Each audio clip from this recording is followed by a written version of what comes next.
My name is Mpanzu Bamenga. I'm 32 years old. I'm born in the Democratic Republic of the Congo. My mother came with my sister, brother, and I from Congo to Europe.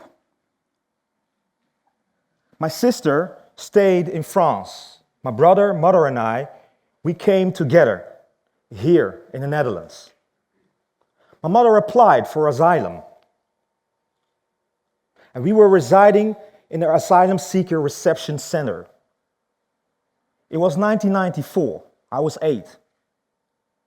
I still remember the way we were treated when we came to the Netherlands. It was the first time I saw a lot of people from different countries. People from Bosnia, people from Afghanistan, Iran, Somalia. We became friends, and I learned a lot in that period. I learned about intercultural communication. I met someone who taught me how to box, how to play soccer.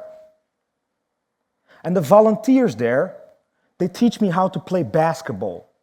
And I won my first sport prize in a basketball tournament as best shooter. I was 8. That period was so good for me, and the way I was treated by the Dutch society, by those volunteers, I always say they gave me back my dignity.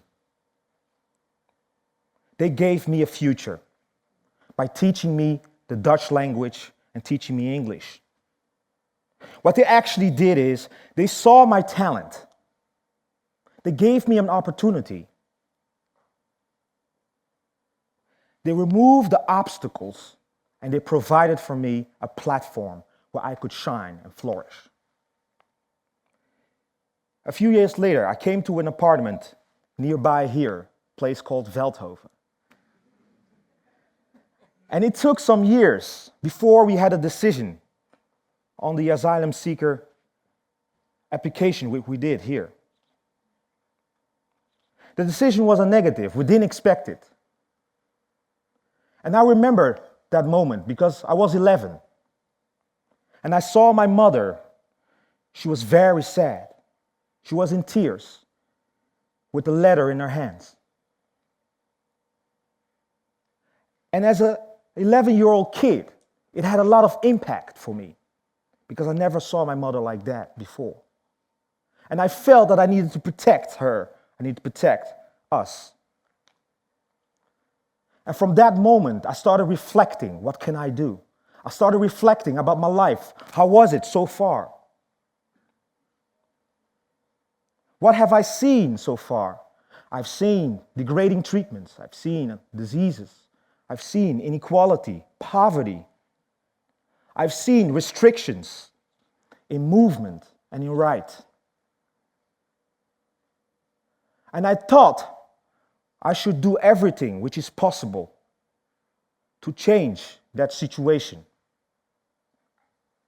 I was thinking, how is it possible? And I thought that this one is because of the policies and the laws which was made by men. So if it was made by men, then it can also be fixed by men. And I started imagining a totally other kind of world. I started dreaming about a world which is just and inclusive, a world which everyone is equally in right and in dignity, a world where it doesn't matter who you are, where you're born, what sexual orientation you have, or which religion you have, to truly have an opportunity and truly be entitled to a future. Because that world was so clear to me, I felt that it was my responsibility to do something, to do everything I could. So I started making a plan, 5 years plan, 10 years plan, 15 years plan, 20 years plan. And I knew that education was the key to the future. And I knew that this is going to be a long road, a hard road, a marathon. But I had to start today if I want to finish at the end. So I started studying law, but this law was at a lower education. I was studying. And I became 18. And that was a problem because we still didn't have any paper, we still didn't have any status. And when you are 18, you're not obliged to study anymore. So it means that I cannot register for a working place. I cannot register for an internship place. So all of that was hard for me. And I was about to drop out, but I refused. I said, I'll go to the city center and see if there is an organization that is willing to hire me, even though I didn't have any assurance and I couldn't register. And I found an organization called Dynamo. And this place is a youth place, a place where youth get a second chance when they are excluded from society or when it doesn't fit. They don't fit in a certain system. I went there and talked to people like Vera, Ahmed, Hafid, Red, and Duran. Those people were not the head of the organization. Those people were regular employees of that organization. They listened to my story, and when they listened to my story, they saw the talent. They gave me an opportunity to do an internship there. They removed the obstacles, and they provided a platform for me to shine and flourish. If it wasn't for them, I wouldn't finish that law school at lower education. After years of misery, after 16 years of residing in the Netherlands without a paper, after the intervention of teachers, friends, lawyers, politicians, journalists, we finally managed to get a status in the Netherlands. And from that moment, everything went faster because now I could do easily an internship. I was studying law at the University of Applied Science. And there, I thought that I would do an internship at the Dutch Parliament and work for parliament members because I wanted to learn about the process, how they make laws. One of the policymakers, his name was Peter, was one of my teachers there. And he learned me about the fact that a law which is not applicable, which is not just, which is not inclusive for a lot of people, is no law at all. So I started thinking about that. And one day, I was sitting in a room where there was a hearing. And I was sitting just like you are sitting right now, listening to a very inspiring person. His name was Kees Blijgold. He was a director of the University Asylum Fund, and he was defending human rights issues at the parliament. After he was done, he came to sit next to me. And when he came to sit next to me, he started talking to me. Who are you? What you doing here? What is your dream? And I told him about it. And he said, I'm ready to contribute to that dream. I'm ready to be your friend. This is my card. Let's be friends. From that moment, he invited me to places where I could speak to former prime ministers, where I could speak to the Queen, where I could speak to high officials of the United Nations. And I learned from them, by speaking to them, how they try to have impact in society. What people like Peter and Kees did to me is to see the talent, give me an opportunity, remove the obstacles, and provide me a platform where I could shine.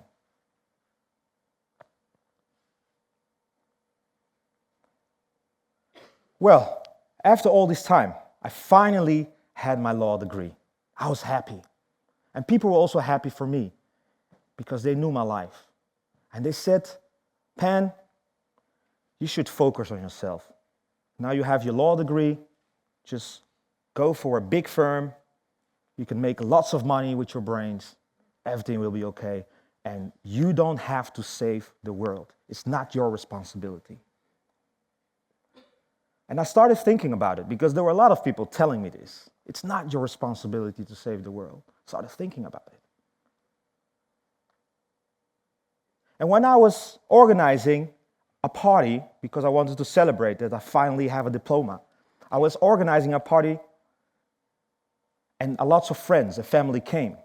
And my sister, who was living in France and now had moved to the United States because she had her husband there, was planning to surprise me.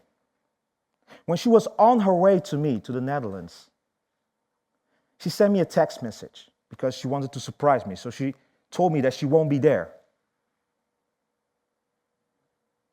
But she was on her way.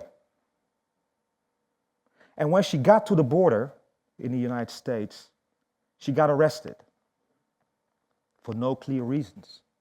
Even though she had a French passport, even though she had a ticket, she got arrested. And she was put in detention. She had her medication for her heart disease. And this medication was taken from her. A few days later, I received a phone call that my sister passed away in a cell, alone, in border detention.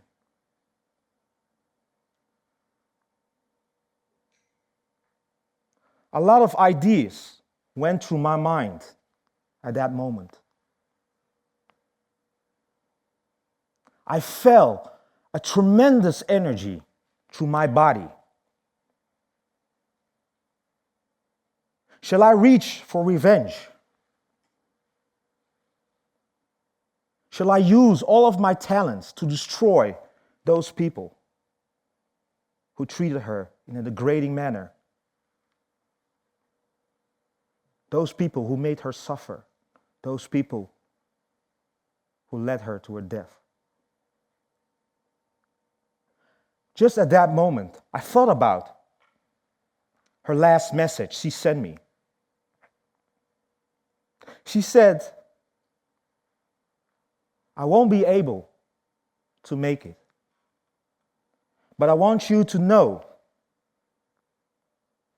that I believe in your dream and that you should pursue it and make it a reality. Your sister who loves you very much.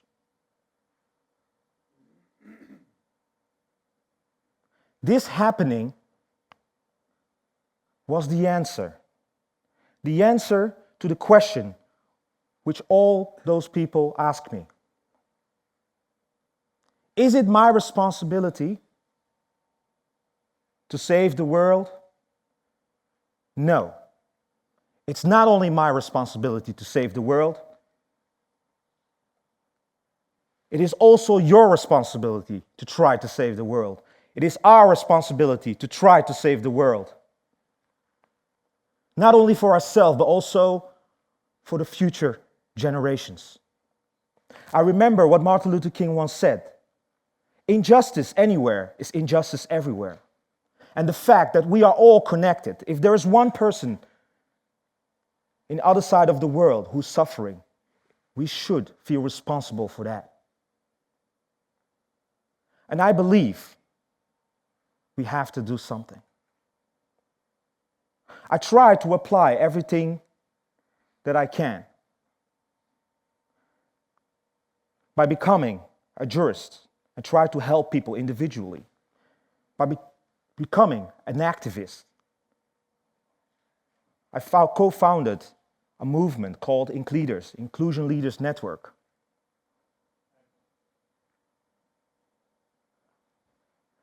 And I became a politician here in the city of Eindhoven, a member of council.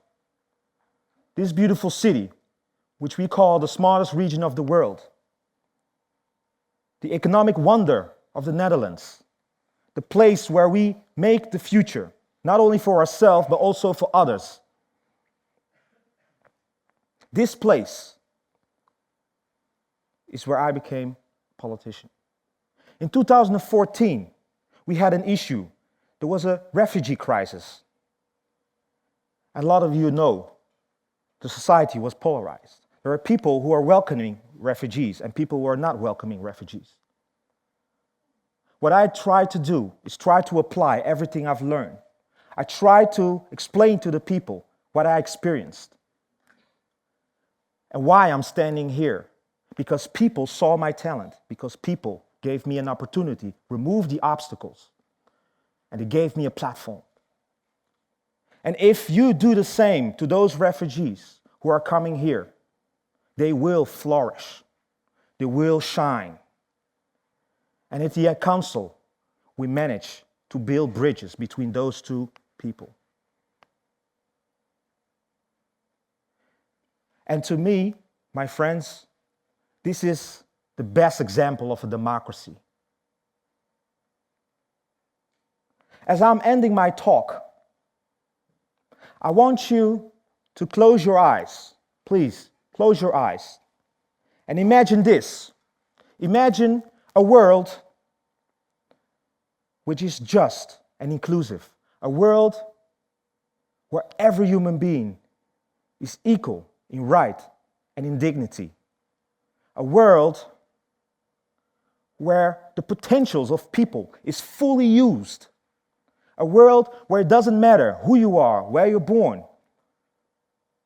what is your sexual orientation, or what your religion is, to equally have opportunities and to also be entitled to a future.